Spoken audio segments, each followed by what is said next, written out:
Bismillah walhamdulillah wa salatu wassalamu ala rasulillah sallallahu alayhi wa sallam wa alihi wa sahbihi ajma'in. We're going to continue where we left off at in Surah Al-Anbiya in recording the summary of the 17th Juz.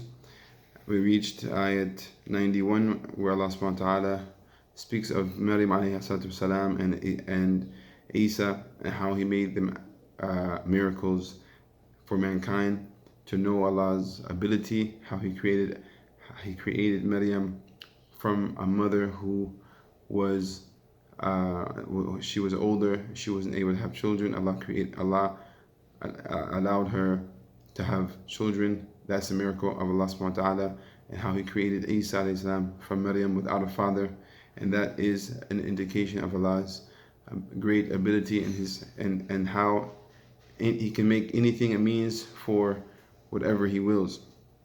And also this reminds us of Adam alayhi salatu wasalam, as the Prophet sallallahu alayhi wasallam, as Allah Azza wa Jal mentioned, inna mathali Isa kamathali Adam khalaqahu min turab. Indeed, the example of Isa is that of Adam. Allah created him from turab, and then He said to him, kun fayakun. He said to him, be, and he was. So Allah subhanahu wa ta'ala can create anything from anything. He can use any means to fulfill His promise and His will. Ayat 92, Allah mentions the principle which sums up the one of the verses that represent the heart of this surah. Ayat 92, Allah subhanahu wa ta'ala says, Inna hadhihi ummatkum ummatan wahida wa ana rabbukum fa'budun. Indeed, this ummah of yours, this nation of yours is one, referring to all the prophets that He mentioned, the 17 prophets.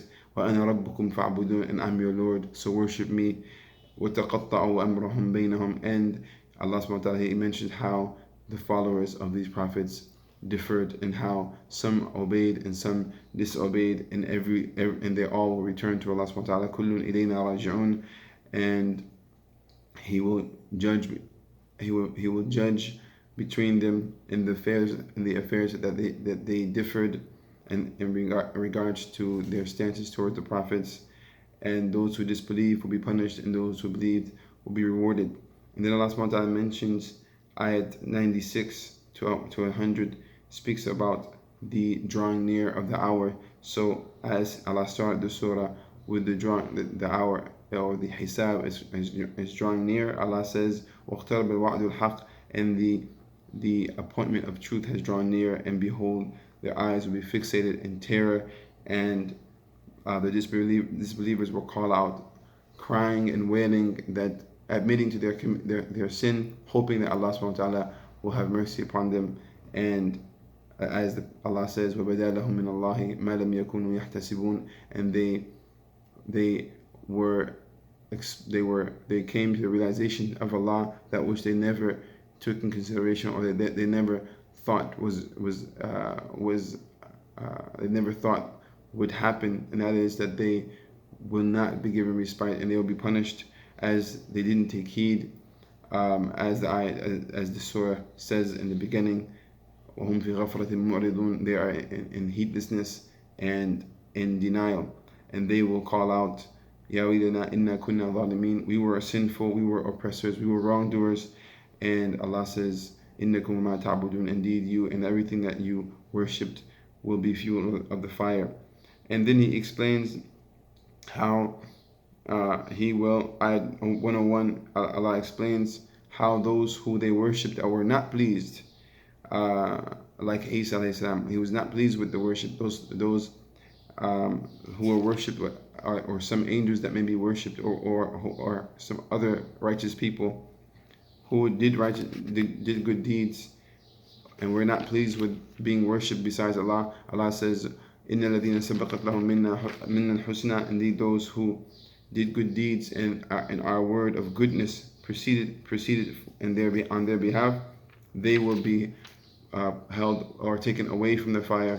لَا يَسْمَعُونَ حَسِيسَهَا, they will not hear the slightest sound of the fire, and they will be in pleasure of paradise, and that which their hearts desire. and they will not be frightened with al-faza' al-akbar, the great terror. And that is when Allah subhanahu wa ta'ala calls out in the plains, the plains of Yawm al-Qiyamah, take out the delegation of the fire. It will be said, how many? And Allah will respond, 100, or out of every 1,999. And it will be the great fear and terror will befall the people. Al-Fazu al-Akbar, the greatest terror will befall the people. Allah says, those who did righteous deeds and those who were worshipped besides Allah without their pleasure, without being pleased, without their command, without knowing, they will be excluded from hearing the fire and from this great terror. And Allah explains how the angel will receive them and telling them, هَذَا يَوْمُكُمْ الَّذِي كُنْتُمْ تُوعَدُونَ, this is your day which you were promised. The day, Allah says, the day we will roll up the heavens as scrolls are rolled up. As we begin the creation, we will repeat it. And this is a promise upon us. Indeed, we will fulfill this promise. And then Allah subhanahu wa ta'ala mentions in ayat 104 to the end of the surah, mentions Allah's promise to the righteous that they will inherit Allah will have them inherit the land and inherit the earth. Allah says, وَلَقَدْ كَتَبْنَا فِي الزَّبُورِ, indeed we had written and prescribed in the Zabur, after the dhikr, after the remembrance, أَنَّ الْأَرْضَ يَرِثُهَا عِبَادِيَ الصَّالِحُونَ, indeed the earth will be inherited by my righteous servants. So Allah subhanahu wa ta'ala, He wrote in the Quran and in all the books that the righteous are the ones who inherit the earth. And it's not about who you are, it's about what you do and how close and how much you are in line and compliant to the prophets. And this is something that most people, they don't understand. They believe that, like the Jews and many Muslims believe that religion is entitlement. It's something that I'm born with, and therefore because my father was righteous, I'm entitled, or I'm from a particular family, then I'm entitled to the honor of Allah subhanahu wa ta'ala. And Allah is reminding us time after time, it's not about if your lineage has not, if your deeds don't bring you to where Allah subhanahu wa ta'ala has commanded you to be, if you're not in fulfillment with your deeds, are not in line with Allah's messenger sallallahu alaihi wasallam or Allah's messengers, then your lineage will not benefit you. من أبطأ به عمله لم يسرع به نسبه, whoever's deeds hold him back, his lineage will not push him forward. But if your deeds, if you are from a noble family of the prophets, for example, Al-Bayt, or whoever from the lineage of pious people or righteous people, and you act upon the same principle, and that you uphold the law, you uphold the righteousness, Allah subhanahu wa ta'ala will honor you, and He will unite you with your family in paradise, as is promised by Allah subhanahu wa ta'ala for the righteous. And then Allah subhanahu wa ta'ala, He says, فَإِن تَوَلَّوْا, if they turn away, tell them, آذَنْتُكُمْ عَلَى سَوَاءٍ, I'm calling you to that which is best. And وَإِنْ أَدْرِي أَقَرِيبٌ أَمْ بَعِيدٌ مَا تُوعَدُونَ, I do not know, is it close or far, that which Allah has promised you. And this is and then Allah subhanahu wa ta'ala, He ends the surah, He says, قَالَ رَبِّ احْكُمْ بِالْحَقِّ, say, my Lord, judge in truth. وَرَبُّنَا الرَّحْمَنُ الْمُسْتَعَانُ عَلَى مَا تَصِفُونَ, and my Lord Ar-Rahman, again Allah mentioned the name Ar-Rahman, Al-Musta'anu ala ma tasifun, He is the one who I seek help in that which you falsely accuse me of or attribute to me. Surah Al-Hajj is the next surah, and this surah speaks about the seriousness of the hour, and it speaks about the resurrection, how Allah subhanahu wa ta'ala, He gives examples, clear examples of how He creates from nothing and He repeats the creation, and similarly this is an evidence and a clear sign that Allah is able to resurrect mankind, just as He created us from clay, and He puts us through all the different stages of life. Allah subhanahu wa ta'ala is able to resurrect us, and the one who created from nothing can create again, and he can repeat the creation. He's able to do all things. Also, the surah speaks about Hajj, the legislation of Hajj, when Ibrahim alayhi salam called, when he raised the structure of the Kaaba, and Allah subhanahu wa ta'ala commanded him, وَأَذِّن فِي النَّاسِ بِالْحَجِّ, and call the people to Hajj, and they will come from every area, from distant paths, and they'll come walking, and they'll come riding. And Allah subhanahu wa ta'ala also speaks about the legislation of jihad for the Sahaba. The ayat, أُذِنَ لِلَّذِينَ يُقَاتَلُونَ, it has been allowed for those who have been oppressed and are fought to fight back. وَإِنَّ اللَّهَ عَلَى نَصْرِهِمْ لَقَدِيرٌ, and Allah is able to help them. So these are the themes of the surah: the last day, the severity of the last day, the resurrection, and Hajj and Jihad. And also Allah mentions Hijrah in this surah, and there's a correlation between Hajj and Hijrah, as the Prophet said to Abdullah ibn Amr, or to Abdullah ibn Amr ibn As. He said, don't you know that Islam wipes away every sin that was done before it, that was committed before it, and don't you know that Hajj wipes away every sin that was committed before it, and don't you know that Hijrah, migration for the sake of Allah, wipes away every sin that was committed before it. So there's an interesting mixture of concepts here in the surah, and the ayat that really sum up the surah are ayat 7. Allah subhanahu wa ta'ala, he says, وَإِنَّ السَّاعَةَ آتِيَةٌ لَا رَيْبَ فِيهَا وَإِنَّ اللَّهَ يَبْعَثُ مَنْ فِي الْقُبُورِ. Indeed, the hour is coming, there is no doubt about it. Indeed, the hour is coming, there is no doubt about it. Indeed, and Allah will resurrect those who lie in the graves. Allah will resurrect people from their graves. وَإِنَّ اللَّهَ يَبْعَثُ مَنْ فِي الْقُبُورِ. Also, ayat 19, Allah subhanahu wa ta'ala speaks of the severity of the punishment of the disbelievers. Allah says, these two parties, meaning the believers and the disbelievers, اختصموا في ربهم, they debated in regarding to their Lord. Some disbelieve and some believe. This is referring to the party of the Prophet ﷺ on the day of Badr, and the party of Quraysh. And Allah says, فَالَّذِينَ كَفَرُوا, those who disbelieve, قُطِّعَتْ لَهُمْ ثِيَابٌ مِّن نَارٍ, their garments of fire have been cut out for them, and boiling water will be poured on their heads. Billah, it will melt that which is in their stomachs and their skins. وَلَهُمْ مَقَامِعُ مِنْ حَدِيدٍ, and for them are rods of iron, which they will be struck with. كُلَّمَا أَرَادُوا أَنْ يَخْرُجُوا مِنْهَا, every time they wish to leave out of it, to escape from anguish, they will be turned back into it, put back into it, forced to go back. وَذُوقُوا عَذَابَ الْحَرِيقِ, it will be said, taste the burning fire, the burning punishment. And then Allah says, إِنَّ اللَّهَ يُدْخِلُ الَّذِينَ آمَنُوا وَعَمِلُوا الصَّالِحَاتِ, indeed Allah enters the believers, those who believe and do righteous deeds, under gardens which rivers flow.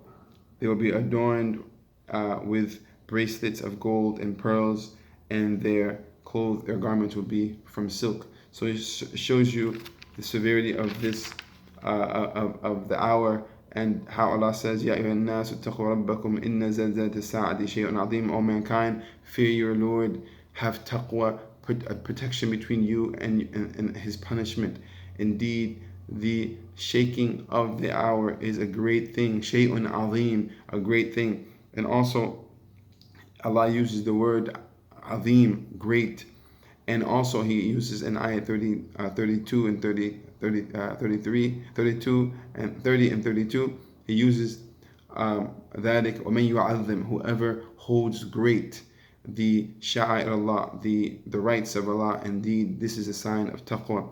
Ayat 30, Allah says, وَمَنْ يُعَظِّمْ حُرُمَاتِ اللَّهِ, whoever has ta'zeem, he uses the same word, azim, great. He says whoever holds great and reveres the rights of Allah, indeed it is better for him with his Lord. And Ayat 32, وَمَنْ يُعَظِّمْ شَعَائِرَ اللَّهِ فَإِنَّهَا مِنْ تَقْوَى الْقُلُوبِ, whoever holds great the rights of Allah, indeed it is from a sign of taqwa, of piety in the hearts. So Allah is saying the hour is great, and the only thing that can protect you from the greatness of this hour, the severity of this hour, is that you have a great taqwa, a great reverence of Allah's laws.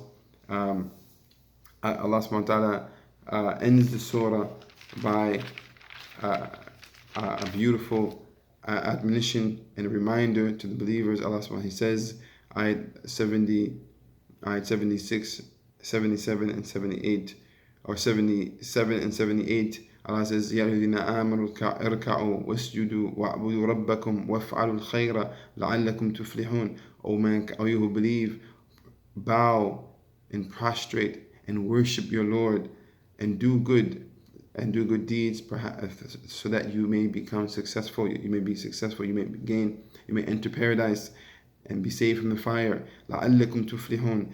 He says, وَجَاهِدُوا فِي اللَّهِ حَقَّ جِهَادِ, and fight in the way of Allah, and fight and struggle in the way of Allah, the way Allah deserves to be struggled on His behalf. هُوَ اجْتَبَاكُمْ, He has chosen you. وَمَا جَعَلَ عَلَيْكُمْ فِي الدِّينِ مِنْ حَرَجٍ, and He has not made any overbearing laws for you in this religion. The مِلَّةَ أَبِيكُمْ Ibrahim, the way of your father Ibrahim. He called you, هُوَ سَمَّاكُمُ الْمُسْلِمِينَ, He called you Muslims min qabl, before, and in this in the way of Muhammad sallallahu alaihi wasallam, and in this before and now. هو سماكم المسلمين من قبل وفي هذا ليكون الرسول شهيدا عليكم, so that the messenger will be a witness over you, وتكونوا شهداء على الناس, and that you be witnesses over mankind. فأقيموا الصلاة, so establish a prayer and give zakat and hold fast to Allah's robe. He is your protector, and how blessed is He as a protector, and how blessed is He as one who gives help. So you see, the surah, it shows you the severity of the hour. It shows you how the disbelievers will be punished, and how the believers, Allah is advising them and giving them a sincere command to save themselves, to hold great His signs, to have reverence of the last day, and to prepare with salat and zakat and struggling in His way, jihad, or every kind of struggle in the way of Allah subhanahu wa ta'ala, and how to remember the blessing upon us that He chose us and to be Muslims before, and that this is the millah, this is the way, this is the belief of Ibrahim. Allah has blessed us to truly follow the path of Ibrahim, the path of oneness of Allah, the path of inclining away from shirk. So this is the call of this surah. Allah subhanahu wa ta'ala starts ayat 1 to 2, reminding us of the severity of the hour, and how it will cause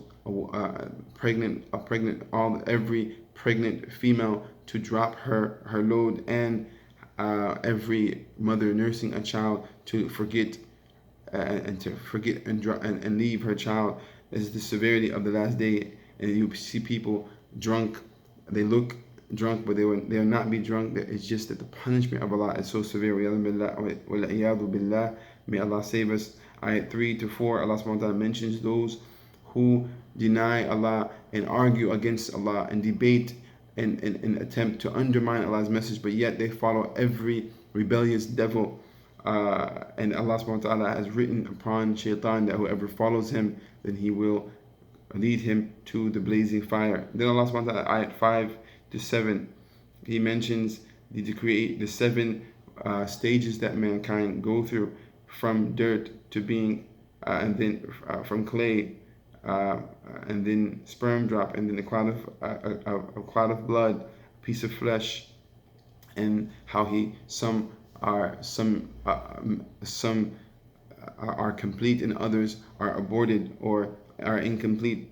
وَنُقِرُّ, and Allah subhanahu wa ta'ala, He says we cause to rest in the wombs as whom we will, or whatever we will, to an appointed time, and then we bring you out as children. All these different stages, and then that you reach old age, the age of failing strength, and then He causes you to die, or some of you die before, and some of you reach feeble. Excuse me, I made a mistake here. He says, ثُمَّ نُخْرِجُكُمْ طِفْلًا, and then we cause you to come out as children, that you may reach the age of full strength, and then some of you die before, and some of you reach the old age, the feeblest old age. And the Prophet ﷺ used to seek protection from this, from reaching the feeblest old age, to where a person doesn't know. He goes back to the state that he was when he was first born. لِكَيْ لَا تَعْلَمَ مِنْ بَعْدِ عِلْمٍ شَيْئًا. And then the second, so this is an example of Allah's ability to bring an inanimate object to being something, to being a human being, something real. So gives death. It was dead, and then Allah gave it life.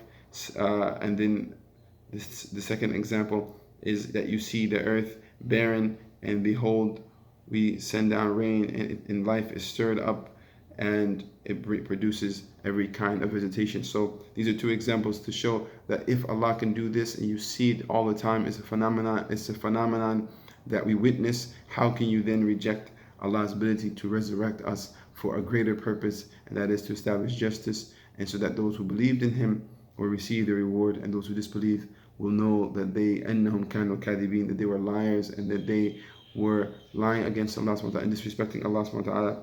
Then Allah, ayat 8 to 10, reminds us of the punishment of the arrogant, that they will have two punishments. In the dunya, they will be punished with humiliation, and the hereafter punished with a burning flame. Ayat 11 to 13, Allah subhanahu wa ta'ala mentions that there are from people who worship Allah on the verge of, on the edge, and if good befalls him, he says, this is a good religion, this is a beautiful religion, this is the truth. Itma'anna bi, his faith is reinforced. But if evil befalls him or test befall him, then he turns away and apostates. And this is some of the hypocrites in the time of the Prophet ﷺ used to, when they became Muslim, or some of the people, some Jews or other Arabs, when they the people of the time of the Prophet ﷺ, they become Muslim, and if they were blessed with children and blessed with wealth, and they maintained their health, they would say, this is هذا دين حسن, this is a good religion. And if any calamity befell them, they would apostate and turn away. Allah says, خَسِرَ الدُّنْيَا وَالْآخِرَةِ, they lost both dunya and the akhirah, this life and the next, because they didn't benefit from the test in this life. They weren't patient in order to receive a reward, and they also disbelieved and apostated, so they will not receive any reward in the akhirah. And the believer is patient, and he knows that every good and evil is determined by it's not determined whether you are in a good state. It's not determined by what happens to you. It determines how you react to what happens to you. What determines piety is that you accept whatever Allah does for you, and you obey Allah in both situations. If Allah has given you ability to turn back to Him in hardship, and to thank Him in ease, and to worship Allah and through these various states of life, and to die in the best state, this means that Allah loves you, and it means that Allah wants good for you. Allah He tests the prophets, and they were the best and most beloved people. What happens to us in this life, it doesn't mean, if hardship or calamity befalls us, it doesn't mean that Allah doesn't love us. Perhaps it may mean that Allah actually does love us, as the Prophet said, مَنْ يُرِدِ اللَّهُ بِهِ خَيْرًا يُصِبْ مِنْهُ, whoever Allah wants good for him, He tests him. He tests him with certain calamities, with tests, and this is because, as the Prophet said, another authentic hadith, that لا يزال الناس بلاء بالمؤمن حتى يمشي على الأرض وليس عليه خطيئة. Tests and calamities will continue to afflict the believer until he walks on earth sinless, like an angel walking on earth sinless. And this is amazing state to be in, and it is better to be tested and be a believer and to be pure and be loved by Allah subhanahu wa ta'ala than to be a person who has everything he wants or she wants, and then the punishment of the fire awaits them. Allah subhanahu wa ta'ala then, ayat 14 to 15, mentions the reward of the people of Iman, people who have faith in Allah and belief in Allah and submission to Allah and do righteous deeds. Allah subhanahu wa ta'ala, He says, إِنَّ اللَّهَ يُدْخِلُ الَّذِينَ آمَنُوا وَعَمِلُوا الصَّالِحَاتِ جَنَّاتٍ تَجْرِي مِنْ تَحْتِهَا الْأَنْهَارُ إِنَّ اللَّهَ يَفْعَلُ مَا يُرِيدُ. Indeed, Allah will enter and admit those who believe and do righteous deeds in gardens under which rivers flow. That means rivers of honey and milk, rivers of wine and rivers of water. Indeed, Allah does what He wills. And then Allah mentioned addressing those who are enraged at the fact that Allah assists the Prophet ﷺ and gives him victory, and that divine help come from the heaven to assist the Prophet ﷺ. Allah refutes them, and He says to them, making fun of them or mocking at them, "Man kana yadhunnu," whoever thinks that Allah will not help him. Him in this ayat refers to the Prophet Muhammad ﷺ, according to the majority of scholars. Whoever thinks that Allah will not help him in this life or in the hereafter, meaning Muhammad ﷺ, then let him tie a rope to the ceiling and then hang himself, and let him see if this plot will remove him from his rage. You go kill yourself if you think Allah will not help the Prophet ﷺ, and see if you hanging yourself will stop Allah from helping him, stop Allah from helping His deen in his life and after his life, all the way until Yawm al-Qiyamah, because Allah's help to Muhammad ﷺ is in his life to spread the deen, establish the deen, and complete the book as He did, and preserve this ummah and preserve the Sahaba. And then is assistance of the Prophet Muhammad ﷺ after him is preserving his ummah, preserving his message. He used to pray to Allah and cry and say, my brothers, my brothers. And the Sahaba, they said, we are your brothers. He said, no, you're my companions. My brothers are those who come after me, and they have not seen me. They believe in me, and they have not seen me. And the Prophet ﷺ asked Allah to protect his ummah, and Allah says, whoever thinks Allah will not help him in this life and hereafter, let him take a rope and tie it to the ceiling, and let him choke himself, and see if this removes the rage that he has, or removes Allah's assistance. Also, another meaning of the ayat is whoever thinks Allah will not help him, meaning the individual himself. Whoever thinks Allah will not help the individual means you and I. If you think Allah will not, a person thinks Allah will not help him, it means provide for him, give him his provision, take care of him. If whoever thinks this, then let him kill himself, because it's impossible. As long as you're alive, you are provided for. Allah has written your provision. Allah subhanahu wa ta'ala, He says, ayat 16 to 17, he speaks about, He mentioned 5 different sects and beliefs, and how each Allah subhanahu wa ta'ala will judge between them, and they will stand before Him, and He will judge between them as He is aware, and He was a witness over everything they did. He mentioned the believers and the Jews and the Sabi'in, who used to worship the stars, and the Christians, and those who worship the fire, the Zoroastrians or the Majus. And then He mentioned those who the pagans. He said, Inna Allah yafsilu baynahum. Indeed, Allah will separate between them, and that's a physical separation, and also it means a judgment. Inna Allah ala kulli shay'in shaheed. Indeed, Allah is a witness over all things. And then Allah reminded us in ayat 18 how everything in the heavens and all of the higher creation, we are at the lowest point of creation in this world. Allah reminded us how everything in the heavens and everyone and everything prostrates to Him. Allah says, don't you see that Allah prostrates everyone in the heavens and everyone on earth, and the sun and the moon and the stars and the mountains and the trees and the animals and many people. And then He mentions that many people, they have the word of punishment has become incumbent upon them, and whoever Allah humiliates, in other words, min yuhinillah, فَمَا لَهُ مِن مُكْرِمٍ, whoever Allah humiliates, then none can honor him. And this means that whoever Allah has written him as a wretched person or hell-bound person, then who is there can come and make him to be heaven-bound and to be a person who is Sa'id. من كان كتب الله عليه الشقاء فلا أحد يستطيع أن يكتب عليه السعادة. Whoever Allah has written for him to be hell-bound, no one can come and write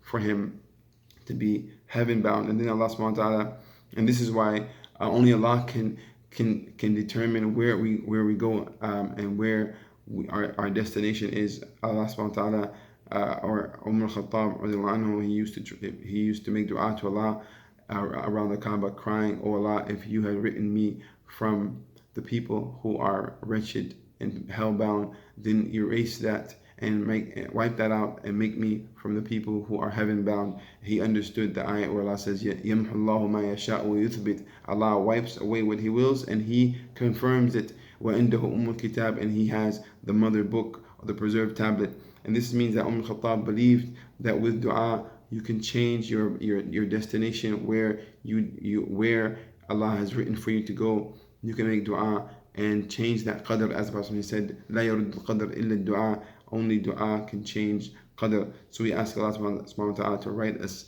from, if He knows that if He has written evil for us, may Allah wipe that out and write in these beautiful days of Ramadan, may Allah make us from the righteous and make us from those who are heaven bound, those who will go to Firdaus al-A'la. Ameen.